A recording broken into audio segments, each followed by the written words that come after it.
TikTok creators creating comics, people painting pigeons and punching people in the junk, Iron Man versus Norman Osborn, and a new era of Power Rangers. Welcome back to the channel where we talk about only good comics. I'm Brant, and this is Friday First. This is that series where we talk about those brand new number one issues, new character debuts, new story arcs, and the like. And this is for books coming out on June 3rd, 2026, first books of June. And yeah, we've got a top 10 this week, and we've got some interesting books, some revitalizations to some franchises, some what ifs, different kind of content this week. So it's going to be a fun one. We've got one honorable mention, so we'll get into that before we jump into that top 10. All right, our one and only honorable mention this week comes from Image Comics. This is the Transformers the Movie 40th Anniversary Edition, issue number 1. This is an adaptation of one of the greatest animated films of all time. If you are an 80s kid, you know the impact that this movie had on fans of Transformers and children of all ages, right? It was just so emotional, so impactful for fans of these characters that led to a very big change in the mythos of Transformers that has been revisited from time to time. And a lot of big things happen in this movie.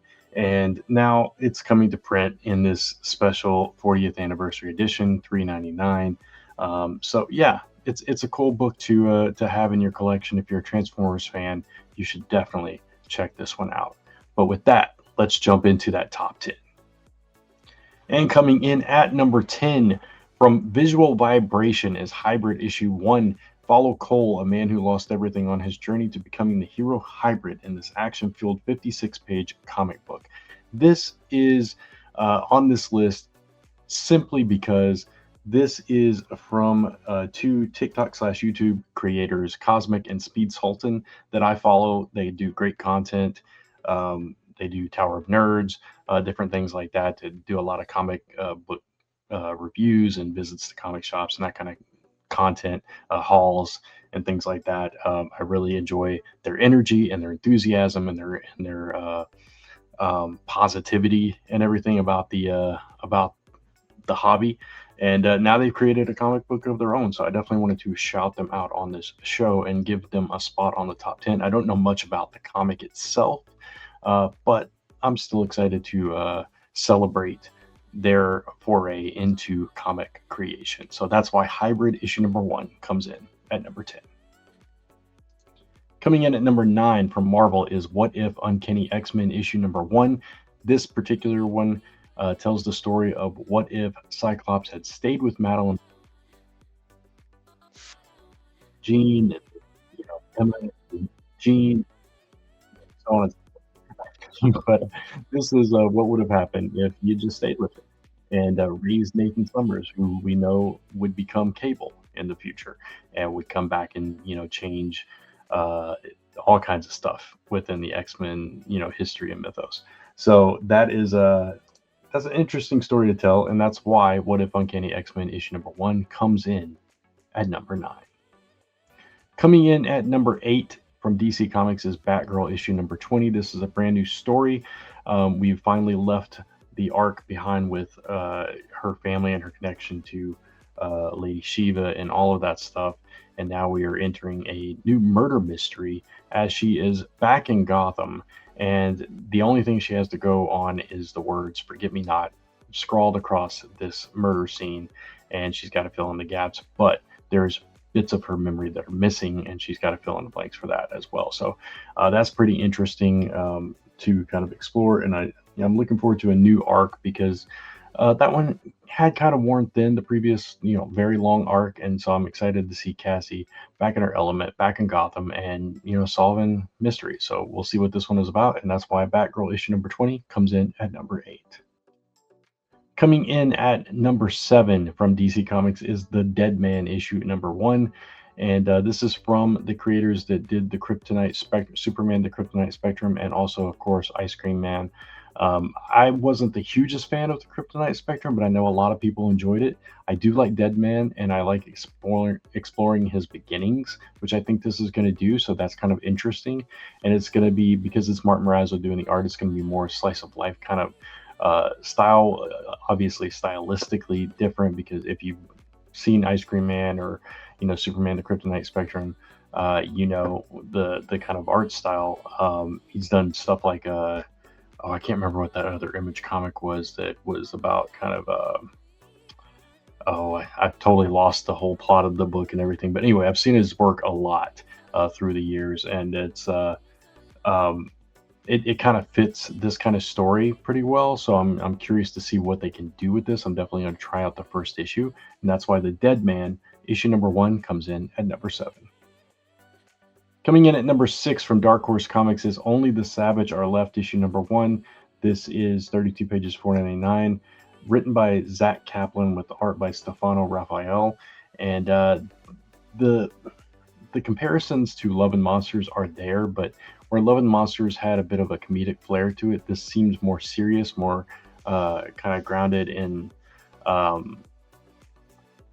maybe more of the horror aspect, more of the action, facing the monsters and that kind of thing, instead of the comedic reactions to the monsters and to the surroundings and to the other people that this character encounters. But aside from that, the base story is very similar. Someone is traveling across this monster-ridden landscape to find their lost love, and adventures ensue and all that stuff. But the cover is pretty striking, and Zach Kaplan is a pretty decent writer. I can't think of other stuff. I know I've seen his name, and I can't think of what else he's written. I'm gonna actually look that up real quick. Let's go over to Zach Kaplan's page. So Masterminds.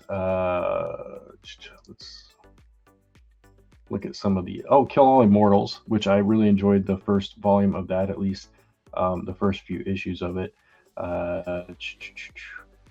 So yeah, he's a bit of a hit and miss writer for me, but I do like the concept of this one.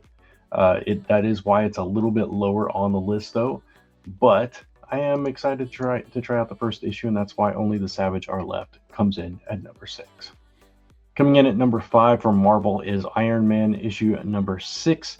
This is the start of a new arc. We just finished up the Madame Mask and AIM arc in the previous one, and now this might be just a one-shot, I'm not sure, but this sees Iron Man kind of going after Norman Osborn because the Iron Patriot armor has been stolen, and of course Norman Osborn used to don that outfit in Dark Avengers in the post Civil War and all of that stuff going on. So obviously he would be the leading suspect, but Spider-Man gets involved to kind of stop Iron Man from going after him. So that's going to be an interesting dynamic, seeing Spider-Man, who used to idolize Tony Stark during that same time period, until he chose the other side, kind of protecting Norman Osborn, his arch enemy, from Iron Man. That's a really interesting dynamic to play with. So I'm really curious to see what Joshua Williamson and Juan Cabal do with the story, and that's why Iron Man number 6 comes in at number 5. Coming in at number 4 from DC Comics is a DC Elseworlds story from the creators of Kill Your Darlings from Image. And I absolutely love Kill Your Darlings. I love this creative team, and I love this concept. Supergirl Survive is about a teenage Kara, or Kara, however you want to choose to pronounce it, with Kal-El in tow, together leaving Krypton. Instead of being separated and aging differently, they go together, and she's actually kind of raising Kal-El. So that's a different take on the story, something we haven't seen before, and I'm curious to see how that plays out. I haven't read the one that came out this week, which is if Jor-El had come instead of Kal-El, but it's kind of in that vein, it seems. But I'm really curious to see what the Kill Your Darlings team can do with this story. It's a really interesting concept, and that's why Supergirl Survive comes in at number 4. Coming in at number 3 from Dark Horse Comics is The Ring, The Man Who Beat the Man. This is a boxing comic from Gail Simone. Never thought I'd say those words, but here we are. It is, as it says here, an exciting action series that takes a look at both the rich history of boxing and the mindsets of those who step in the ring. And it's produced with leadership at the boxing magazine, The Ring. And yeah, this is pretty cool. Pretty cool concept, as we have this new series that mixes boxing lore and strategy with a fictional, merciless landscape where everyone wants to beat and be the champ. So it's kind of like a wrestling mindset, but put to boxing. To be the man, you got to beat the man is a thing that Ric Flair, storied professional wrestler, is known to say. So to use that in the boxing context and use the kind of concept of everybody's going to beat the champ, and even the character on the cover kind of resembles a Ric Flair type character as well. So that's kind of interesting. I'm gonna love to see the juxtaposition there of those two worlds a little bit, but totally with the more realistic boxing aspect thrown into it. So that's why The Ring, The Man Who Beat the Man, issue number 1, comes in at number 3. Coming in at number 2 from Boom Studios is Mighty Morphin Power Rangers issue at number 1. This is a new era for Power Rangers. This takes place 10 years in the future, but it is the same team, the same original Power Rangers team: Billy, Jason, Kimberly, etc., Zach, and so forth, but in brand new outfits and coming back to answer the call once again. So they're no longer teenagers struggling to figure this out. Now they're grown adults getting back into the fray. I think that's kind of interesting. You've also got Marguerite Bennett on writing duties and Andrew Griffith on art duties in this book. So that's a pretty cool creative team to throw together. So yeah, I'm actually excited about this one. I've kind of fell off Power Rangers Prime a little bit, so I'm excited to dive into a new Power Rangers book and see what this one's all about. So that's why Mighty Morphin Power Rangers comes in at number 2. And finally, coming in at number 1 from Mad Cave Studios is Junk Punch issue number 1. Yes, you heard that right. And that is the plot, basically. This is written by Paul Tobin with art by Carlos Oliveras. And I'm just going to read a little bit of the description here. In a near future world, peculiar new compulsions have arisen to afflict individuals in bizarre ways, such as a need to paint all pigeons pink or the unfortunate craving to tell the truth on dating apps.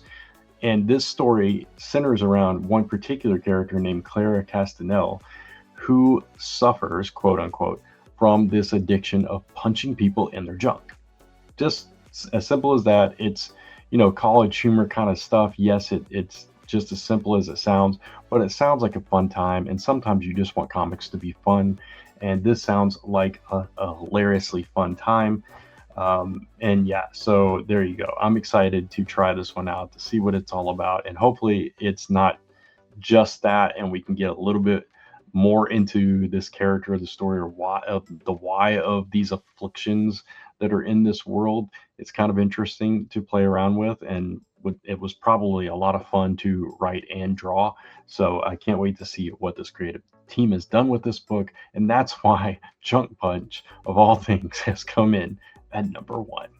And there you have it. There is the top 10 for June 3rd for this week's episode of Friday 1st. I hope you found some comic that maybe you didn't hear of before, or just that you didn't know all the details about, or some little detail that I mentioned that got you excited about a book to try it out, or whatever the case may be. Drop in the comments below what books you are most looking forward to, specifically what first issues you're most looking forward to coming up next week in the comments below. And if you like this video, please give it a thumbs up. It really does help. And if you haven't done so already, consider hitting that subscribe and notification bell so you don't miss any of the content coming up on the channel. Of course, you can follow me across social media at Only Good Comics, or type in onlygoodcomics.com to take you right back to this YouTube channel where we talk about only good comics. Until next time, thanks for watching. Take care, keep reading those comics, and I'll see you soon.